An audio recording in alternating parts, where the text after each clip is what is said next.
ಈ ಜಿಮೇಲ್ ಅನ್ನ ಸಾಮಾಜಿಕ ಜಾಲತಾಣದಲ್ಲಿ ನಾಗರಿಕ ಸೇವಾ ಸಮಿತಿ ಸೋಮನಾಥ್ ನಾಯಕ್ ಶೇರ್ ಮಾಡಿದ್ದಾರೆ. ಅದರ ಜೊತೆಗೆ ಮತ್ತೊಂದು ಫೋಟೋ ಕೂಡ ಪೋಸ್ಟ್ ಮಾಡಿದ್ದಾರೆ.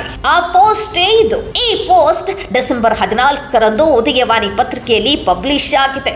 ಇದರಲ್ಲಿ ಇರೋ ವಿಷಯ ಇಷ್ಟೇ: ರಾಷ್ಟ್ರಪತಿ ಭವನದಲ್ಲಿ ನಮ್ಮ ಗೌರವಾನ್ವಿತ ರಾಷ್ಟ್ರಪತಿ ದ್ರೌಪದಿ ಮುರ್ಮು ಅವರನ್ನ ಗುರುವಾರ ಧರ್ಮಸ್ಥಳದ ಧರ್ಮಾಧಿಕಾರಿ ಡಾಕ್ಟರ್ ವೀರೇಂದ್ರ ಹೆಗಡೆಯವರು ಭೇಟಿ ಮಾಡಿದ್ದಾರೆ. ಅಲ್ಲದೆ ಧರ್ಮಸ್ಥಳದ ಪ್ರಸಾದ ನೀಡಿ ಶ್ರೀ ಕ್ಷೇತ್ರಕ್ಕೆ ಭೇಟಿ ನೀಡುವಂತೆ ಆಹ್ವಾನ ಮಾಡಿದ್ದಾರೆ ಎಂದು ವರದಿಯಾಗಿದೆ. ಇನ್ನು ಸೋಮನಾಥ್ ನಾಯಕ್ ಅವರು ನಾಗರಿಕ ಸೇವಾ ಸಮಿತಿಗೆ ಬಂದಿರುವ ಜಿಮೇಲ್ ಹಾಗೂ ಪತ್ರಿಕೆಯಲ್ಲಿ ಬಂದಿರುವ ವರದಿ ಎರಡನ್ನೂ ಕೂಡ ಪೋಸ್ಟ್ ಮಾಡಿದ್ದಾರೆ. ಹೀಗೆ ಮಾಡಿರುವ ಪೋಸ್ಟ್ ನಿಂದ ಅಲ್ಲಿ ಕೇಳಿಸುತ್ತಿರುವ ಆರೋಪಗಳ ಹಿಂದೆ ಎಷ್ಟು ದೈತ್ಯವಾದ ಬಲವಾದ ರಾಜಕೀಯ, ಸಾಮಾಜಿಕ ಹಾಗೂ ಧಾರ್ಮಿಕ ಷಡ್ಯಂತ್ರ ಇದೆ ನೋಡಿ ಎನ್ನುವ ಸಂದೇಶವನ್ನ ಸಮಾಜದ ಮುಂದೆ ಬಿಚ್ಚಿಟ್ಟಂತಿದೆ.